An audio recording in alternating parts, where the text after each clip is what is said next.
Amém. Glória a Deus. Que alegria estar aqui com vocês. Quarta-feira. Louvado seja o Senhor, porque você escolheu o melhor lugar para você estar. Quero começar essa noite lendo um texto bíblico que o Espírito Santo colocou ali diante dos meus olhos e que reflete muito do nosso caminho até aqui nessa noite, participando dessa conferência de avivamento. A palavra de Deus diz para a gente, lá em Mateus capítulo 9, ou melhor, Mateus capítulo 5, verso 14 e 15, diz assim: vocês são a luz do mundo. Vocês quem? Quem, gente? Isso aí. Olha para o seu lado aí, vê se tem luz do mundo aí. Está brilhando ou está apagado? Vocês são a luz do mundo. É impossível esconder uma cidade construída no alto de um monte. Não faz sentido acender uma lâmpada e depois colocá-la sobre um cesto. Pelo contrário, ela é colocada num pedestal onde ilumina todos que estão na casa. E que você, nesse momento, fechasse os seus olhos um pouquinho. Você pode fazer isso? Queria que você fizesse agora uma viagenzinha rápida, curta, da sua casa até aqui nessa noite. Feche seus olhos aí. Refaz o trajeto. Refaz todo o trajeto aí da sua casa até você chegar aqui na igreja. Presta atenção nos detalhes. Você veio correndo, não veio? Veio rápido, veio ligeiro, não prestou atenção nos detalhes. Presta atenção agora. Você veio da sua casa até aqui, que horas você saiu de lá, que horas você chegou aqui, o que você viu pelo caminho? Como é que estava o tempo? Estava chovendo? Estava escuro? Estava sem luz? Estava tudo iluminado? Como é que estava? Refaz o trajeto aí. O que você viu nesse trajeto para cá?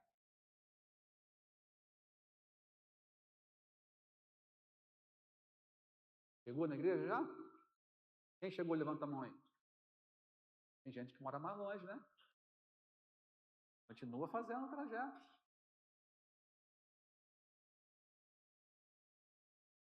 Chegou? Eu estava lá na igreja de relacionamentos e no caminho para cá eu deparei com um acidente ali na Rio Santos, logo depois do Dom Zelitos. Quem é que viu aí? Quem refez esse trajeto e viu aí? Aí. Infelizmente, quando a gente passou, a gente viu ali não sei exatamente quem era, não deu para ver, mas uma vida que foi acabado de ser ceifada ali, né? Uma pessoa veio a óbito, um acidente, não sei como é que foi o acidente, mas passou mais um pouquinho, entrei aqui na estrada de Mazomba, pastor? Estrada de Mazomba. E como é que estava? Estava claro ou estava escuro? Estava claro ou escuro, gente? Estava escuro? Isso. Estava bem escuro, né? Quando você chegou aqui na igreja, como é que estava? Hã? Tinha luz, né? Tinha luz. Graças a Deus. Quando a gente estava adorando ao Senhor, quer trocar? Mantém? Quando a gente estava adorando ao Senhor, o Senhor me deu essa visão. Se acharem melhor trocar, pode trocar, viu, gente?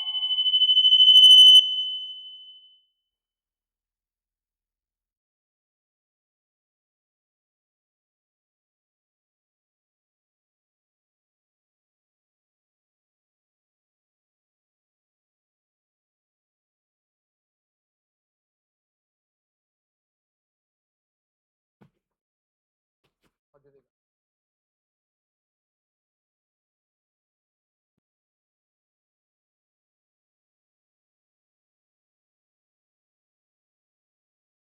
Amém?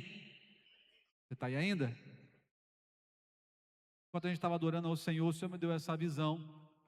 Vindo para cá, deparando com uma morte, um caminho de escuridão e uma luz brilhando. Será que foi por acaso? Não foi por acaso. O Senhor escolheu essa igreja aqui para brilhar nesse lugar. Amém, irmãos? Quero convidar você a ficar de pé mais uma vez.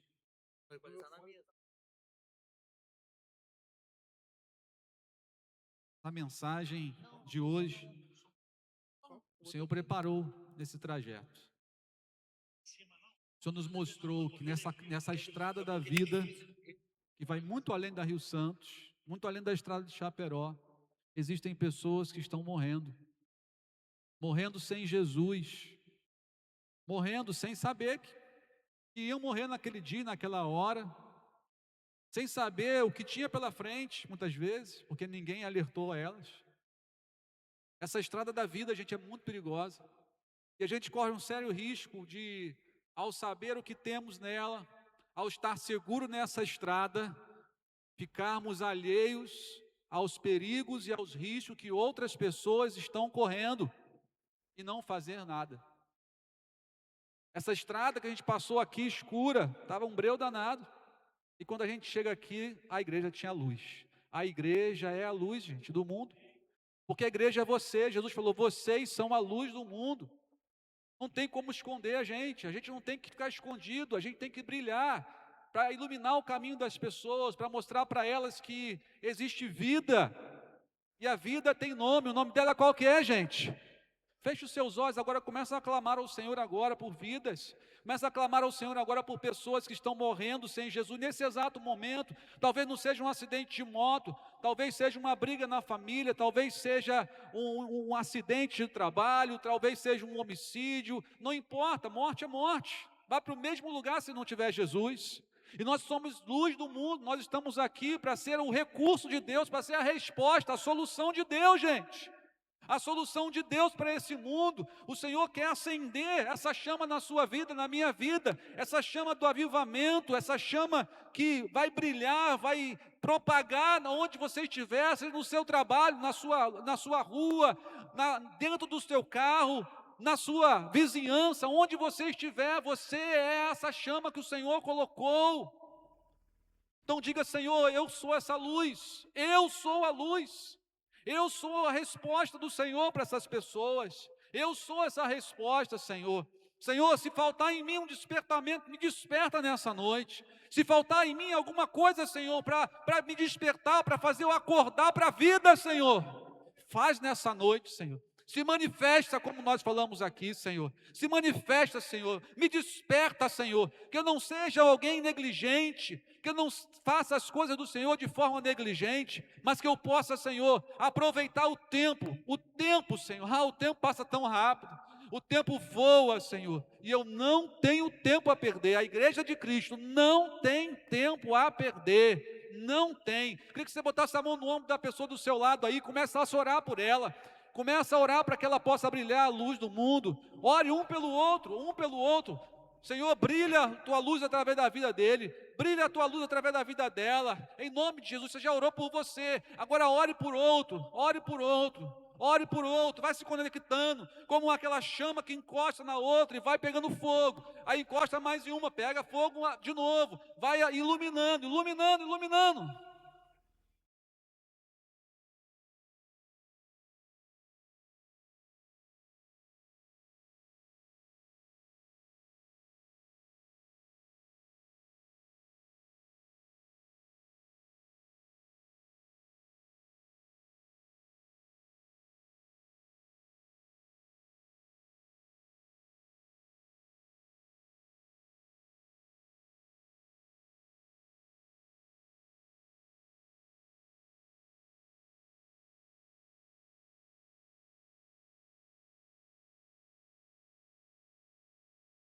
Ó Deus, nos perdoa, Deus, perdoa, Senhor, nossa negligência, perdoa, Senhor, nosso, às vezes, ó Deus, como profeta, como como o sacerdote ou como levita, Deus, fizeram com aquele homem caído, Senhor, meio morto, como diz a tua palavra. Muitas vezes a gente muda de caminho, a gente finge que não é com a gente, ó Deus, nos perdoe, ó Pai, nos perdoe, em nome de Jesus, ó Pai. Quantas vidas poderiam ter sido salvas, ó Pai, se não fosse a nossa negligência, Deus, se não fosse o nosso descaso, ó Pai. Deus, não falta igreja, Senhor, não falta igreja nessa cidade, ó Deus. Quantas igrejas tem nessa rua, Deus? Quantas igrejas tem em Itaguaí, Senhor? Falta, Senhor, essa luz, ó Pai, ela tomar o nosso corpo, a nossa mente, o nosso coração, Senhor, de tal maneira, ó Pai, que sejamos possuídos pelo Teu Espírito Santo, ó Pai, para que nós possamos ter compaixão, ó Pai, compaixão do perdido, um sentimento que nos move à ação, ó Deus, em nome de Jesus, ó Pai, que através dessa conferência de avivamento, seja, Senhor, um estopim, ó Pai, seja um despertar, Senhor, seja, Senhor, um grande empurrão do Senhor para nós, ó Pai, para que nós possamos viver coisas maiores, para que nós possamos, ó Deus, alcançar lugares não alcançados, para que nós possamos, ó Pai, viver experiências não vividas ainda, ó Pai, através, Senhor, desse despertamento. Tudo começa com o despertamento, ó Pai.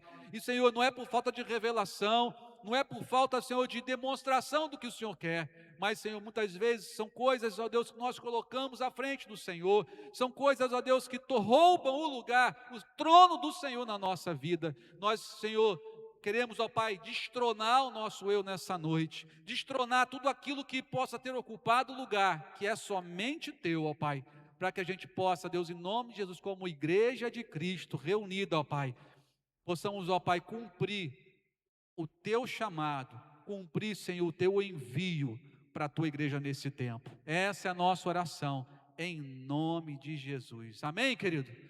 Aplauda ao Senhor nessa noite, em nome de Jesus. Glória a Deus, pode se assentar. É uma honra estar aqui com vocês, é um privilégio. Amanhã vai estar um grande homem de Deus aqui também, o pastor Israel, esteve com a gente domingo na igreja, foi uma bênção. Pastor Israel, grande homem de Deus, e é muita alegria a gente poder estar aqui junto dessa igreja, uma igreja irmã, uma igreja que compartilha também dessa visão de alcançar o perdido, de cumprir o propósito que Deus tem para nós nesse tempo. Louvamos ao Senhor por isso, pela equipe de louvor da nossa igreja, de poder estar aqui com a gente, e vamos compartilhar um pouco daquilo que Deus quer falar com a gente, para dar esse impulso, para dar esse estopim na sua vida aí, para te impulsionar. Mensagem dessa noite, querido, pode colocar para a gente, por favor? Pode colocar a projeção, eu vou tentar passar aqui mesmo. O tema que Deus colocou no nosso coração é a morte que traz vida. Você pode repetir comigo? A morte que traz vida. A morte que traz vida. A morte que traz vida. Deus quer ministrar o nosso coração através de um texto que marca muito o meu coração, marca muito a minha trajetória, que é exatamente Isaías, profeta Isaías, capítulo 6, do verso 1 até o verso 8. Você pode abrir comigo aí, se você puder, ou se quiser colocar na projeção. Amém? Isaías, capítulo 6, do verso 1 até o verso 8. Isaías 6, de 1 a 8. A morte que traz vida. Acharam? Diz assim o texto. Isso. Melhor. Aí, ó. No ano em que o rei Uzias morreu, eu vi o Senhor. Como é que ele viu o Senhor? Assentado num trono alto e elevado. E a aba de sua veste enchia o templo. Acima dele estavam serafins. Cada um deles tinha 6 asas. Com 2 cobriam o rosto, com 2 cobriam os pés, e com 2 voavam. E proclamavam uns aos outros. O que proclamavam, gente? Vamos lá? Santo, santo, santo é o Senhor dos exércitos. A terra inteira está cheia da sua glória. Amém, irmãos? A terra inteira inclui o Leandro? Chaperó? Amém. Glória a Deus por isso. Chaperó está cheia da glória do Senhor. Leandro, Mazomba está cheia da glória do Senhor. Amém, queridos? Mas não parou por aí, não. Verso 4 diz assim: ao som das suas vozes, os batentes das portas, tremeram, e o templo ficou cheio de fumaça. Então, disse Isaías, gritei. O que ele gritou, gente? Duvido que ele gritou assim. Mas não gritou mesmo. Como é que ele gritou, gente? Ah, tá melhor. Posso fazer de novo? Vamos lá? Vamos tentar? Então gritei. Agora sim, isso foi um grito. Estou perdido, pois sou um homem de lábios impuros e vivo no meio de um povo de lábios impuros. Os meus olhos viram o Rei, o Senhor dos exércitos. Logo, um dos serafins voou até mim, trazendo uma brasa viva que havia tirado do altar com uma tenaz. Com ela, tocou o meu bolso, foi isso? Não? Tocou a camisa do Flamengo? Não? A minha título de eleitor? Não? Identidade? Tocou os meus? De Isaías, né? Tocou os lábios de Isaías. Tocou os seus lábios, tocou a sua boca e disse: veja, isso tocou os meus lábios. Por isso, a sua culpa será removida e o seu pecado será o quê? Perdoado, esquecido, jogado no mar do esquecimento. Não te pertence mais. Depois disso tudo, gente, vem o versículo 8.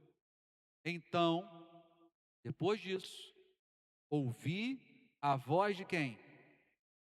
Do Senhor, conclamando: quem enviarei? Quem irá por nós? E eu respondi: eis-me aqui, envia-me. Amém, irmãos? Glória a Deus. Eis-me aqui, envia-me. Pode me enviar. A morte que traz vida. Você vê ali duas coroas, uma coroa de reis terrenos e uma coroa do rei celestial. A morte que traz vida. Bom, às vezes muitas coisas na Bíblia passam despercebidas da gente e elas trazem todo um sentido para o texto. O texto começa dizendo o quê? No ano em que o rei Uzias o quê? Morreu. No ano que o rei Uzias morreu. Que ano foi esse, gente? Aproximadamente ali os 740 antes de Cristo. Bastante tempo. Muito tempo atrás. Mas a gente precisa entender o contexto através da história desse homem. Quem é que foi Uzias? Quem foi esse rei? O rei Uzias foi um dos reis mais importantes e inovadores da história de Israel, da história de Judá. Ele, provavelmente depois de Davi, foi um dos maiores conquistadores como rei. Ele conquistou territórios, ele conquistou o respeito, a admiração de muitas pessoas. Lá em 2 Crônicas, capítulo 26, narra um pouco das suas principais realizações dentro desses 52 anos de reinado. Um reinado marcado por prosperidade, impulsionada por um grande investimento no militarismo, na engenharia e no agronegócio. Você acha que só o Brasil tem agronegócio? Muito impulsionado. E essas áreas são áreas fundamentais para que uma nação cresça, fundamentais para que uma nação se desenvolva. E o povo de Deus se desenvolveu de uma forma extraordinária. Esse homem, gente, ele inventou máquinas de guerra capazes de atirar flechas e grandes catapultas. Já viu aquelas catapultas, aqueles filmes antigos? Esse cara inventou as catapultas, né? Não tinha metralhadora, mas tinha de flecha. Esse cara era inteligentíssimo e ele era aquele tipo de cara que ele quer os melhores do lado dele. Se cercou de engenheiros, se cercou de pessoas notáveis, inteligentes.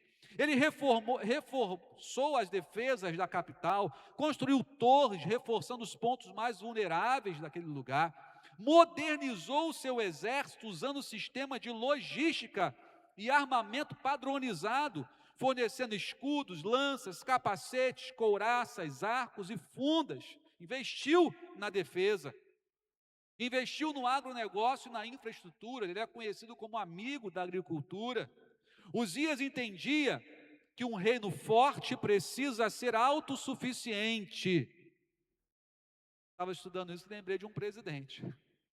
Sei que você não vai falar que é o nosso, né? Eu lembrei do Trump, né? Muito a ver com o que o Trump está fazendo agora, né? Então, nada é novo nesse mundo, né, irmão? Tudo se copia, né? Então, ele fortalecia o seu reinado, trazendo autossuficiente. Não dependemos de ninguém. Vou pegar a Groenlândia aqui, vou tirar o petróleo lá da Venezuela, né? Vou fazer isso aqui.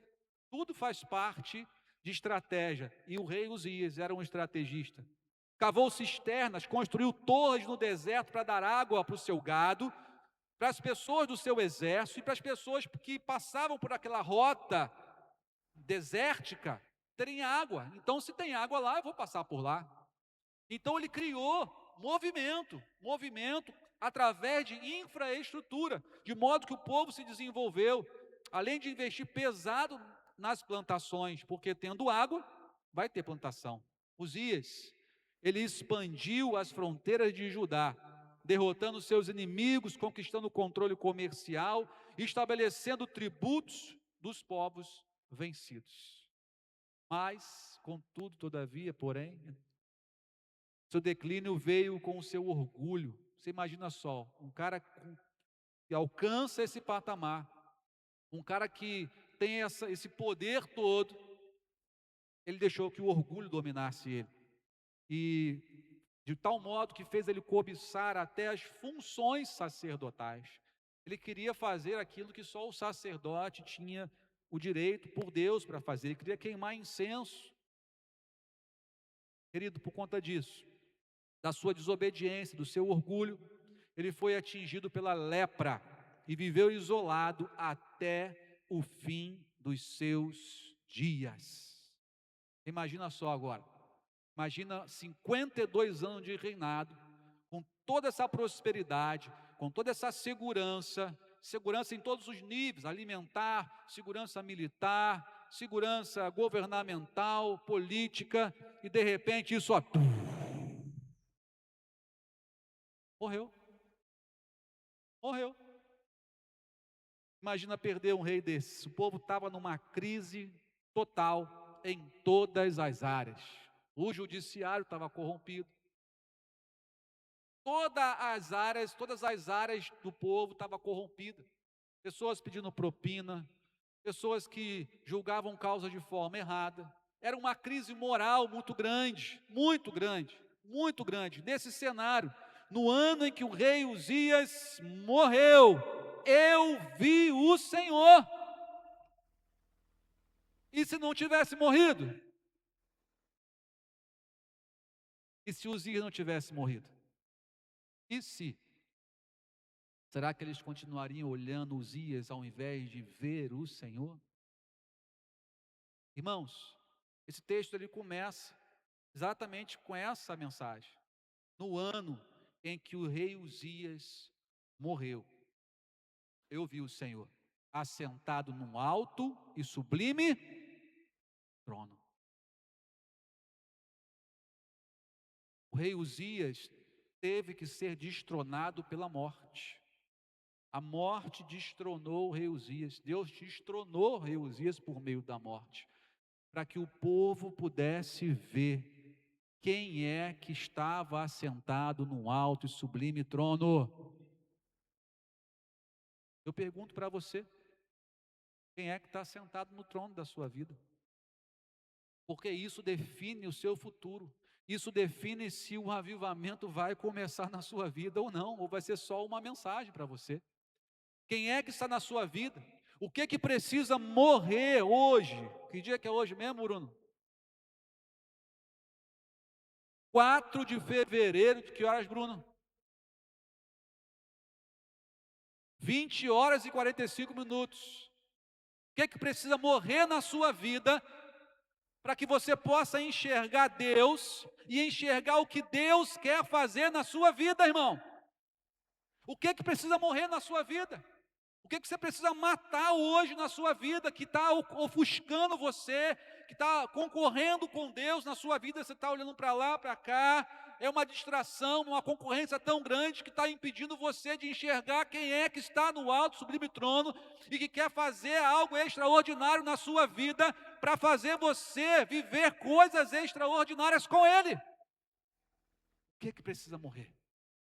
Para que você feche seus olhos agora. Em nome de Jesus, não estou terminando a mensagem não, mas feche seus olhos agora. O Senhor quer falar contigo agora. O que é que precisa morrer? Qual é o Uzias que precisa morrer na sua vida? O que precisa morrer tem nome, era Uzias. Isso aqui para Isaías, mas para você, qual é o nome que precisa morrer? Para que o Senhor possa ser entronizado na sua vida, para que você possa enxergar o propósito de Deus para a sua vida, para que você não viva mais sem propósito, para que você não viva mais no quase, para que você viva plenamente o que Deus tem para você. Feche seus olhos agora, não olha para mim não. Feche seus olhos e fala com o Senhor. Eu te dou esses segundos para você falar com o Senhor. Diga para o Senhor agora, Senhor, o Senhor está falando contigo. O Senhor vai falar com você agora. O que é que você precisa matar na sua vida? Qual é o Uzias que está tomando o lugar de Deus na sua vida? Fala com o Senhor agora. Talvez seja um filho, seja um casamento, seja uma família, talvez seja um trabalho. Será que é o trabalho? Será que é o time de futebol? Será que é o partido político? É o candidato favorito? O que será? O que será que está tomando o lugar de Deus no trono da sua vida?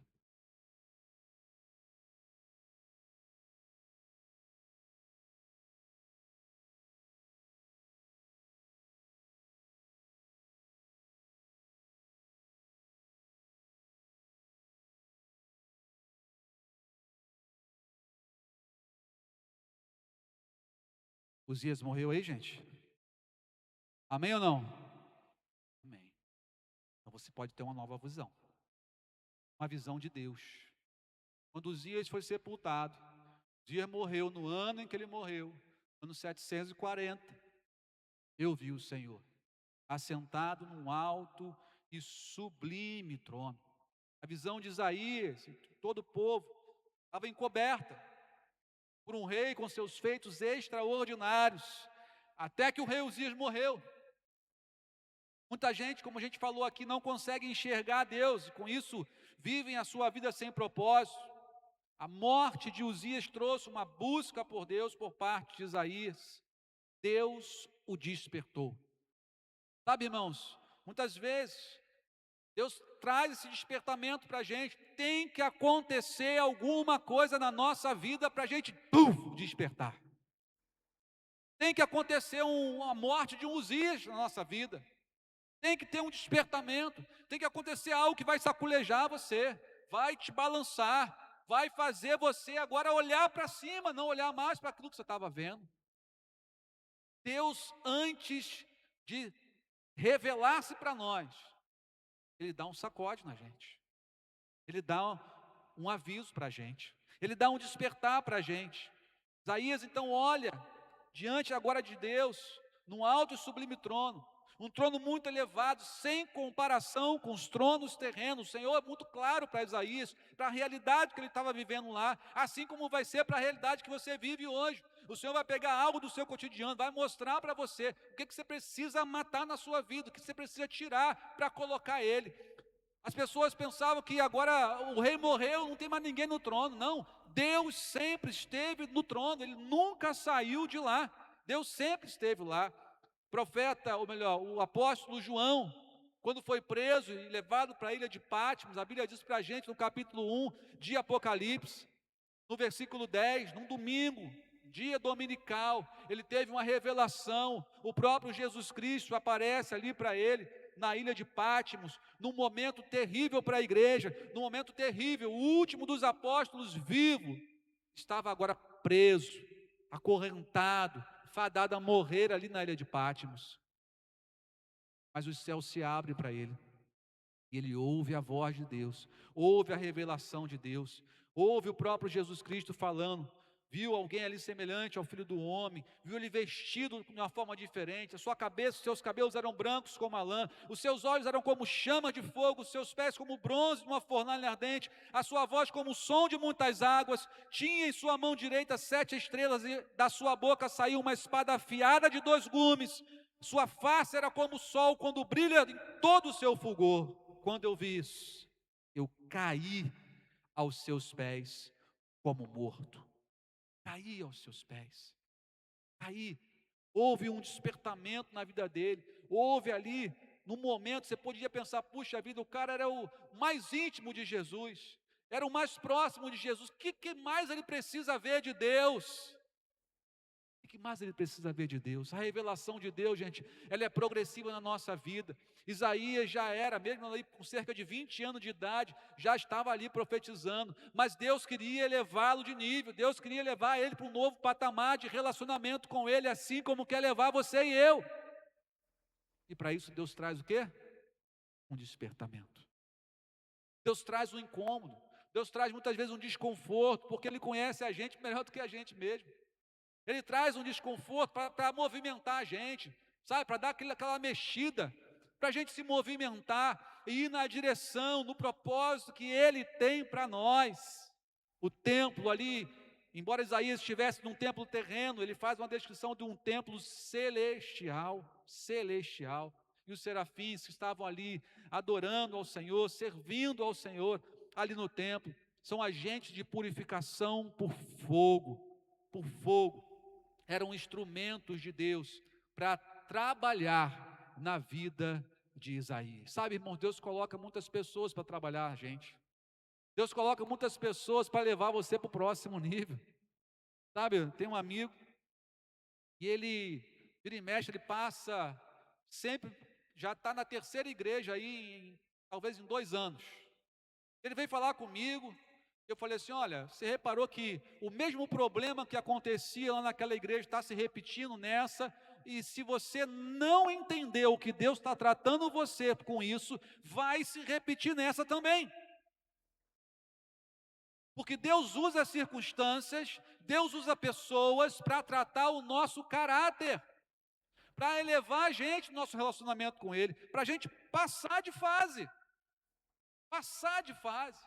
Deus usa, você acha que Deus vai usar um serafim comigo? Deus pode usar pessoas, ou já estejam usando pessoas na sua vida, e muitas vezes não são pessoas que vão trazer para você a palavra que você quer ouvir, não vai trazer circunstâncias que vão te agradar, mas entenda, se você é um homem ou uma mulher de Deus, você precisa saber que todas as coisas cooperam para o bem daqueles que amam a Deus e são chamados segundo o seu propósito. Todas as coisas. Deus usa pessoas para dar um despertamento na gente. Um despertamento. Eu me lembro, quando eu fui fazer o curso Conhecendo Deus e Fazendo a Sua Vontade, 22 anos de idade, tem uns pouco tempo aí. A irmã Josefa, irmão, professora aposentada, lá na primeira igreja batista de Itaguaí, ela pegou aquele livro Conhecendo Deus, Fazendo a Sua Vontade, e falou assim, olha, o curso é assim, assim, assado, você tem que fazer dessa maneira assim, tem que ler todos os dias, tem que ter compromisso assim, assim, assado, blá, blá, blá, blá, blá. Eu falei assim, irmã José, mas dá para mim não, eu estou estudando para concurso, eu estou fazendo isso, estou trabalhando, me dá esse livro aqui, pegou da minha mão, caramba, a mulher aloprou. Isso aqui é para quem tem compromisso. Toma, né? Eu falei, me dá isso aqui você. Eu vou fazer. Fiz o curso. E a minha vida nunca mais foi a mesma. Nós somos desafiados o tempo inteiro. O Senhor coloca pessoas. Vou falar nisso, porque eu já falei isso para você, né? Mas não olha para o lado, não, olha para trás agora, vai. Vê se tem alguém atrás de você. Dá para você olhar no olho de alguém agora? No olho, irmão, no olho, não é na testa não, viu, irmão? Um pouquinho abaixo da testa, entre a testa e o nariz, geralmente. Ó, isso. Não, continua olhando, irmão. Será que essa pessoa vai ser instrumento de Deus para levar você de nível? Será que essa pessoa vai ser um instrumento de Deus para purificar a sua vida? Sabe, irmão, Deus colocou pessoas no meu caminho que meu irmão não queria ver na frente. Não queria ver na frente. Não queria nem falar. Até Deus mostrar para mim. Sou eu que estou colocando ela no seu caminho. Sabe para quê? Para purificar você. Irmão, quando eu entendi isso, passei de fase. Passei de fase. Isso aqui não me afeta mais. Não me afeta mais. Deus usa os serafins para ser instrumento de purificação na vida de Isaías. Sabe, irmão, quando o rei Uzias morre, o Senhor dá 3 tipos de visões para Isaías. Preste atenção aqui. 3 tipos de visões. Primeira visão, a visão de Deus. Deus se revelou para ele. Deus mostrou quem ele é. Deus se revela para ele dizendo assim: olha, a terra está cheia da sua glória. A terra está cheia, eu estou espalhado, eu estou em todo lugar. Não há um lugar que eu não possa estar. Eu me revelo para as pessoas. Jeremias fala no capítulo 29, versículo 14, que Deus não se esconde de ninguém, mas Ele se revela para as pessoas, porque Ele quer ser um Deus conhecido por você. Ele é um Deus relacional, e Ele sabe melhor do que a gente. Quando a gente conhece Ele, a gente começa a entender o propósito dele na nossa vida. Grava uma coisa, quando eu conheço Deus, eu passo a me conhecer melhor. Não tem como você, conhecendo Deus, conhecendo o seu Criador, quem te fez, você não se conhecer melhor. A Bíblia mostra para a gente, lá em Mateus capítulo 16, Jesus chega para os seus discípulos e fala o que para eles? Olha, o que o povo está dizendo que eu sou? Quem eles estão dizendo que eu sou? E vocês? Quem vocês dizem que eu sou? Quem foi que disse quem ele era? Quem, gente? Vamos. Pedro. Pedro falou o quê? Tu és o Cristo, o Filho do Deus vivo. Jesus falou assim: muito bem, nota 10, Pedro. E não foi carne e sangue que te revelou isso. Você não ficou sabendo isso aí no YouTube, no Instagram, no Facebook. Foi o meu Pai que te revelou. Então, como você sabe quem eu sou, eu vou dizer quem você? Tu és Pedro. Você é uma pequena pedra. Mas sobre essa pedra aqui, Jesus, eu vou edificar a minha igreja. E as portas do inferno não prevalecerão contra ela. Eu lhe darei as chaves do quê? Do reino dos céus. Tudo que ligar na terra terá sido ligado no céu. E o que desligares na terra terá sido desligado no céu. Tudo procede do céu primeiro, viu, irmão? Irmão, você está entendendo que Pedro deve ter falado assim: caramba, não sabia que era eu isso. Eu não sabia quem era eu. Quem eu era, né? Deus, Ele se revela para nós à medida em que eu conheço mais Ele. Isaías conheceu mais quem ele era.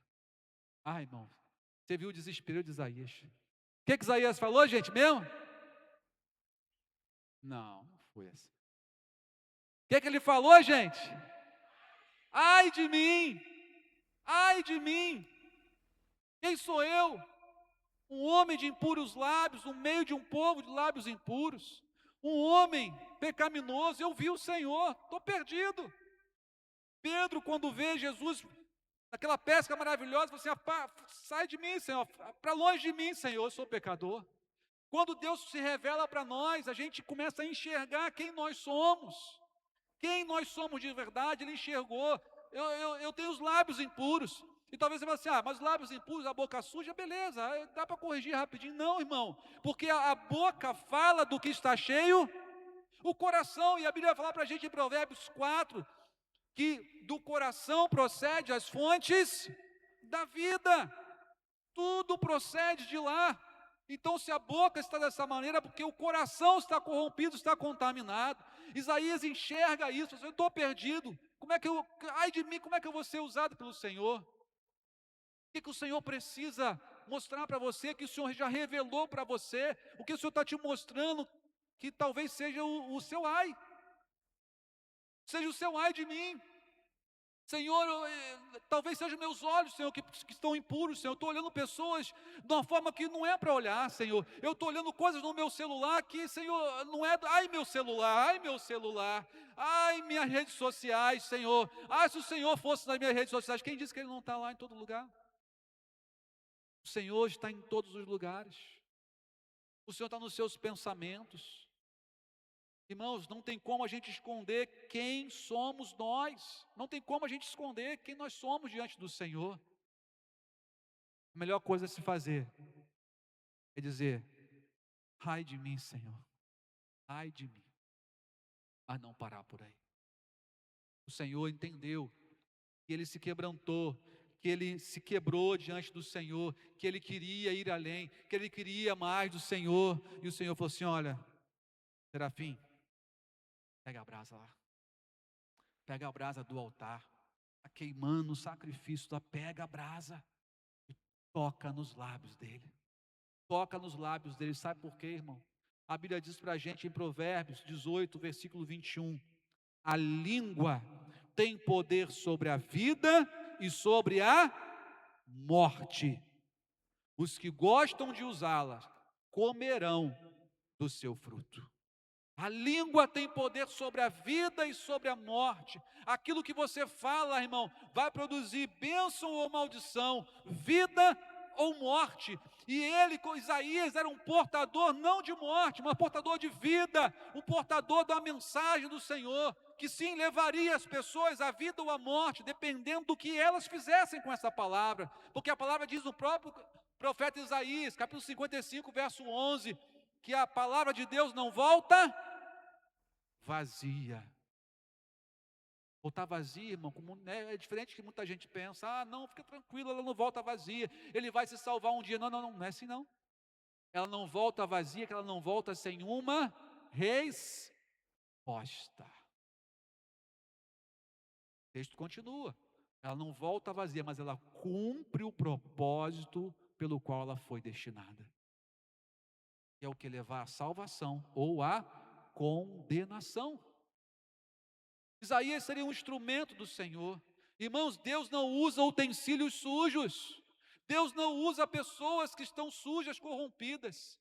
Nós precisamos nos colocar diante do Senhor, para que a nossa língua, o nosso corpo, possa ser templo de habitação do Espírito Santo. Hoje pela manhã, hoje à tarde, estava indo para casa.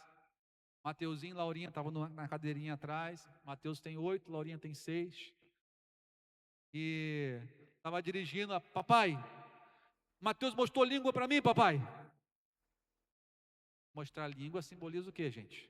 Várias coisas, né? Que não são boas, né?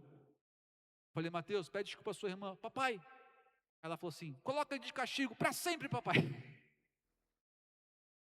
Eu sei que quem usou a língua pior, né? Para que você tem usado a sua língua? Nossa boca tem sido instrumento de salvação ou de propagação do caos. Nós somos agentes de quê? O Senhor deu uma visão de Deus. Deu uma visão, Isaías enxergar Ele mesmo, que Ele precisava ser consertado na sua vida. E o Senhor também deu uma visão. O Senhor deu uma visão para ele diferente. Além da visão de Deus, passa para mim, por favor. O Senhor deu uma visão das pessoas. O Senhor faz Isaías enxergar as pessoas que ele precisava alcançar. O Senhor ele deu um despertamento para Isaías com a morte do rei Uzias. Isaías, destrona Uzias da sua vida. Quem tem que estar no trono sou eu. O Senhor deu uma visões para Isaías, visões de Deus, de quem ele era, visões de quem Isaías era, e deu visões de pessoas para ele. Visões de pessoas. Pode passar a próxima. Visões de pessoas que estavam precisando de alguém que levasse uma palavra para elas. Mas se não tivesse esse despertamento na vida dele, como ele alcançaria as pessoas? Como é que Isaías alcançaria as pessoas com lábios impuros? Pode ir, equipe. Como é que Isaías alcançaria as pessoas se ele não tivesse sido tratado por Deus com uma brasa viva que foi tirada do próprio altar para purificar os seus lábios? E eu pergunto, diante de tantas pessoas que a gente vê, que estão exatamente como essa foto aqui, ó, famintas, brigando, procurando um alimento que traga a eles satisfação para a vida, que traga um sentido para a vida. Irmão, como é que você e eu vamos ser usados se a brasa não vier do altar e a gente deixar essa brasa tocar na nossa vida, tocar no nosso coração, tocar nos nossos olhos, tocar nos nossos ouvidos, tocar no nosso ser, irmão? Pessoas vão continuar morrendo, pessoas vão continuar, como a gente viu aqui hoje, andando na escuridão, porque nós não estamos brilhando a luz de Cristo. Mas o Senhor tem um desafio para nós nessa noite. O Senhor tem um desafio para nós nessa noite. Não é o ano que morreu o rei Uzias, mas é o ano em que você vai matar algo na sua vida nessa noite. Porque o Senhor quer, através da morte, trazer vida para você nessa noite. Amém, querido? Fica de pé em nome de Jesus. Fica de pé.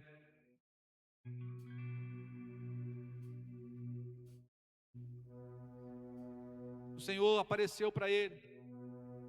Ele ouviu a voz do Senhor. Irmãos, preste atenção. O Senhor chama pessoas que deixam ser tratadas por Ele.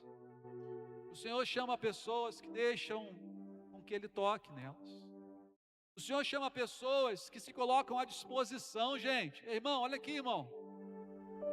O Senhor não vai chamar as pessoas de acordo com o grau de estudo que elas possam ter, embora isso seja importante. O Senhor vai chamar pessoas olhando o coração, gente. Samuel chega na casa de Jessé, olha os filhos de Jessé todinho bonitão lá, forte, sarado, capazes. Deus falou assim: não é nenhum desses.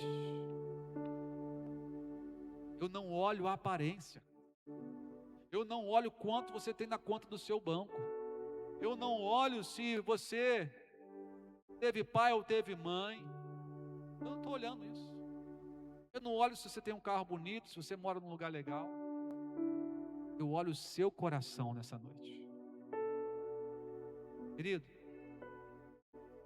o Senhor quer enviar você. Mas antes de enviar, o Senhor tem um tratamento na sua vida nessa noite. Amém, querido?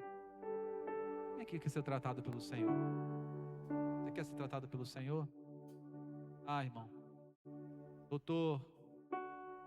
J.Y. Simpson foi um grande inventor, um cara que descobriu anestesia por meio do cloroforme. Sabe que as anestesias, não existe anestesia. Imagina alguém arrancar um dente sem anestesia, fazer uma cirurgia sem anestesia. Graças a Deus pela vida desse homem, né? Dr. Simpson. E ele teve muitas descobertas. E dentre essa descoberta que eu falei para você aqui, perguntaram para ele: Dr. Simpson, qual é o grande descobrimento da sua vida? Qual é o grande descobrimento que o senhor fez? Sua grande descoberta?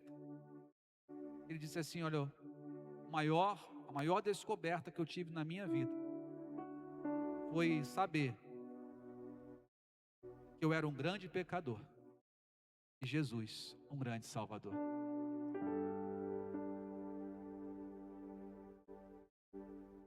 Qual a maior descoberta da sua vida? Isaías descobriu que ele tinha os lábios impuros e daquele jeito não tinha como ele ser usado pelo Senhor. O que o Senhor está revelando para você nessa noite? É exatamente isso que o Senhor quer tratar na sua vida. É um rei Uzias que você tem que matar na sua vida? É É um lábio, é um olhar, é um pensamento, é o seu coração. Quero convidar você a fechar seus olhos nesse momento. Nós já estamos terminando essa noite. É só o começo. Você vai ouvir muitas palavras de Deus para te impulsionar. Mas hoje é um despertamento para você. Um despertamento para nós como igreja. E que precisa morrer para que o avivamento aconteça na nossa vida. Fala com o Senhor agora enquanto cantamos.